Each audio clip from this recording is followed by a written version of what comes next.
I really hope this is working. Get ready with me for 2024.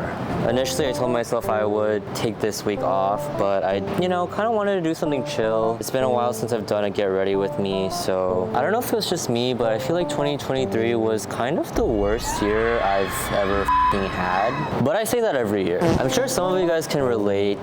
This year has felt really slow, stagnant. A lot of crazy shit has happened, but not crazy good shit. It's been crazy bad shit. I feel like this past year, no matter how hard I worked, nothing. I think I do this every year, but I tell myself, oh my god, I'm gonna try this, this, and this, and then I get too lazy, or I tell myself I'm not in the right place for it yet. But in reality, when will I ever be in the right place for anything? I'm making this video to really just put it out into the universe, have you guys keep me accountable, because I'm gonna accomplish the things I want to accomplish this year. Just going over a few of those things, playing around with the types of content I film for YouTube. I don't know if I've ever mentioned this on my channel before, but I've wanted to try getting into acting. Kind of like, because I can't do K-pop anymore, obviously, because I'm too f***ing old, I want to express myself creatively in other ways. I always liked making other people laugh and getting laughed at. Hold on, let me take this shit off. I've always wanted to kind of sprinkle in little skits throughout my YouTube videos. Kind of started that this year, but I also didn't do as much as I wanted to. The end goal is doing well on YouTube and then having that open a lot more doors for me in terms of acting and getting to know other people in the industry. I've done a little bit of acting in middle school. I really enjoyed it, and it's something that I wish I actually explored more as a kid. It's just easier to try things when you're younger because you have less. You're not as shameful, because when you're an adult, you have a lot more insecurities built up from trauma and stuff throughout the years. You just get very self-conscious when you try new things. It's easier to talk yourself out of it, but when you're young, you're just kind of an idiot, but in a good way. Like, oh, I don't care if I sprain my fucking ankle in front of these 30 people at the park skateboarding. I'm just gonna try it because it sounds fun. Obviously, I'm not saying it's impossible to do it as an adult, it's just harder. Another area that I've been super duper interested in is fashion. I'm limited in resources like money, because buying clothes is a lot of money. I love dressing up. Putting a good ass fit on and going out knowing that you are slaying, it's just another kind of high that you can't get from looking like a slob. Something else that kind of blends these two areas together that I've been wanting to try is making like little commercials throughout my vlogs. Obviously, I'm not big enough to have actual sponsored content, but maybe using some acting skills to film a fake commercial. And these skills are super transferable to if I want to go into marketing or do something with influencers or even acting. I guess this is kind of a warning for you guys that my content will be changing a little bit. I still really want to do vlogs because I feel like there's just a lot of things with vlogs I haven't tried out yet. I'm not super excited about filming my day-to-day.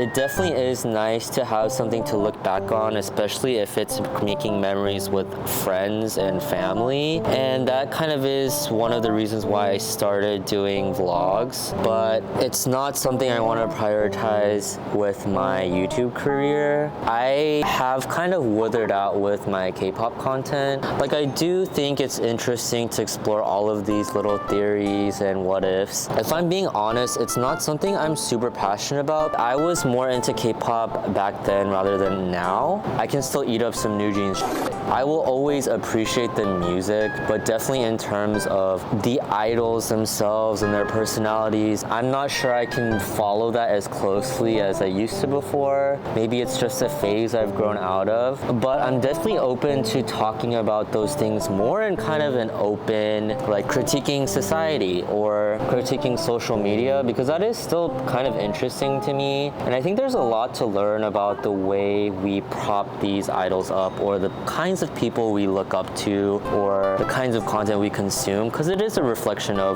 society and what we all value or what we all want to be. I believe that some influencers are there to bring a different perspective and really challenge, hey, why are we putting these ideals on a pedestal when we shouldn't be? Or is it really right for us to idolize this person or idolize this trend when it's actually unhealthy for us, you know? I realize whenever I do these get ready with me's, I take so long to do each step because I'm just yapping, and let's be for real, I can't multitask. Another thing that I want to improve on this year, what my sister told me about a recent experience when I went out clubbing by myself after having a horrible time. No one would talk to me. I didn't have the balls to go up to people and start a conversation. Tonight's just a pregame for another night. A lot of the times I go into an experience and I think this is it. If I don't get it now, I'm not gonna get it forever. But what if that was just a pregame for the real deal? And if I give up too early, I will never get to experience that real deal. And I'm not saying you should force yourself to keep doing things that you clearly do not like.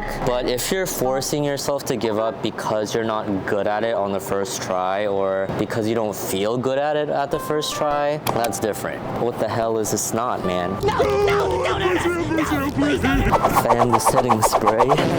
My skin also has been the worst it's ever been in the past 25 years. Not gonna lie, my diet has also been pretty I really need to learn how to prioritize health over always being frugal. I've had my fair share of eating not a lot, or just not eating foods that are really nutritional, because usually those things are a lot more expensive in Korea. But yeah, what are you guys excited for next year? I'm really curious, whether it's a hobby, a movie, or just a super duper big event, you know? It's been a good reminder on this New York trip is that literally YOLO. If you guys don't know, I'm staying with my sister right now. I live in Korea, she lives in New York. So it's not often that we get to see each other in person or spend time together. I've come to this realization where the number of times we get to meet is limited.